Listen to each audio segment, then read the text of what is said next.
Rashi at the beginning of the parsha cites the Midrash Tanchuma. Loma niskla parshas meraglim, parshas Miriam. What does the Torah juxtapose? The portion of the meraglim they had spoken Lashon Hara about Eretz Yisrael, about HaKadosh Baruch Hu. Hashem had said it's Eretz Zovos Chol Uvdvosh. It's the land which is the ultimate in the positive, and they came back with these ominous reports. It's Eretz Ocheles Yushvel. It's a land that devours its inhabitants.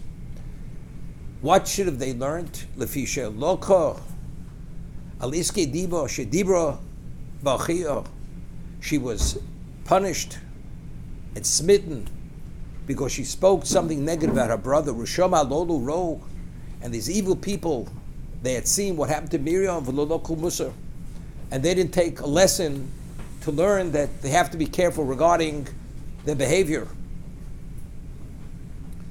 The Meraglim, when they had come to Eretz Yisrael, as Rashi cites later, wherever they went, there were funerals. Or there was one mass funeral, so immediately based on what they had seen, it seems to be, unless you're giants, you can't survive. It's a land which devours its inhabitants. That's what they saw. They saw fruits which were of unusual size, abnormal size. It seems to be able to live in this environment, you have to be a giant. That was their interpretation. But in terms of fact, they reported accurately wherever they went. People were being buried, people were dying, and everything was at an abnormal level. We're normal people. How do we somehow survive in that environment? If they would have learned from Miriam, they would have drawn the lesson properly, they wouldn't have said what they said. But factually, that's the way they saw it. They saw, this is factual, what they saw.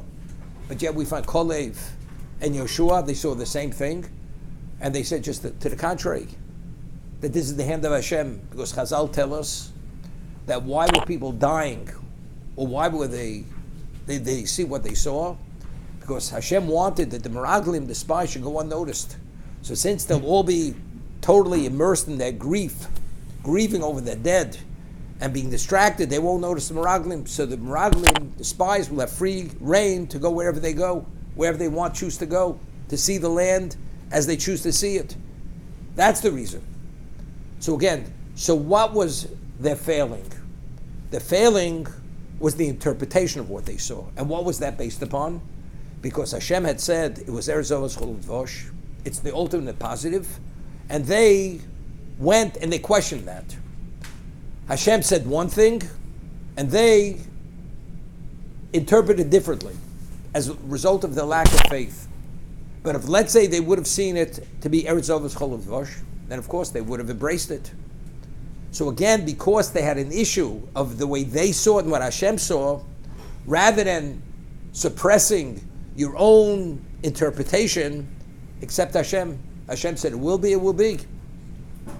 What was the claim against Miriam Hanaviyah? She says, how did you speak? Ba'avdi b'Moshe. Firstly, you realize he's my servant. If he's my servant, that means I wouldn't consider him to be special unless he is special. You have a question, but you understand the question doesn't infer the answer.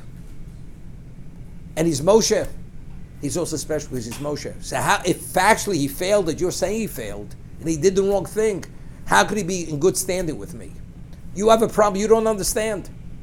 But so what was Miriam's mistake? Rather than understanding the nature of the relationship with HaKadosh Baruch Hu and say, despite what I understand, evidently it's incorrect, she went and she allowed her own feelings to interpret that, which is contrary.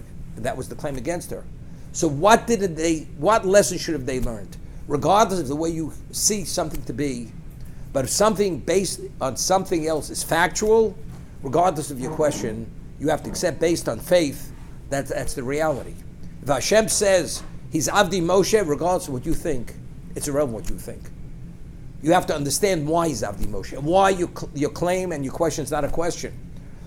It's Eretz Zovos Chol Uvdvosh, but how could we reconcile it? Based on your trust in Hashem, is how you reconcile it. That was the failing. The Gemara tells us in Brachos that if you see a Talmud Chacham who was over Avera B'Layla, who sinned at nighttime, Al tahara achra b'yom. You shouldn't even question whether he's a Rosha because he did something terrible at night. Why? So the Gemara says, because bevadi also tshuva. There's no question. By the day, he definitely did tshuva. Why? Every human being is vulnerable to what? To the Yetzer Hara. But once although he did transgress, he sinned, but he realized afterwards he immediately had remorse. And he's agonized over that wrong, and therefore he did tshuva. He definitely. It's a question, how do you know? The answer is because Chazal tells if he's a Talmud Chacham, Bevadi also tshuva. More says, Shema also tshuva. Maybe he did tshuva.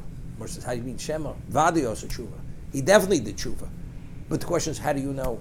And that's why the Chofetz Chaim, in his Sefer Shmiras HaLoshen, Chofetz Chaim writes that if you see a middle-of-the-road person doing something which seems to be negative, it's not a 50-50, you have no obligation to be down on the kafschus, to give him the benefit of the doubt. You shouldn't pass judgment on him. Besides a Rabbeinu, you don't know. But you have no obligation to definitely give him benefit of the doubt. But what about if a person's a tzaddik?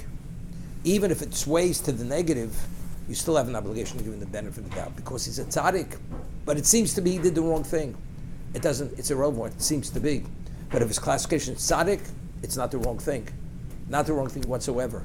So therefore, even if you know factually that tzaddik did the wrong thing, is he still where he was when he did the wrong thing? He definitely corrected it. Mevadi also tshuva. But how do you know? Because if he's the Talmud Chacham, he truly is the Talmud Chacham, there is no question that is your obligation to understand who he is and who he's not.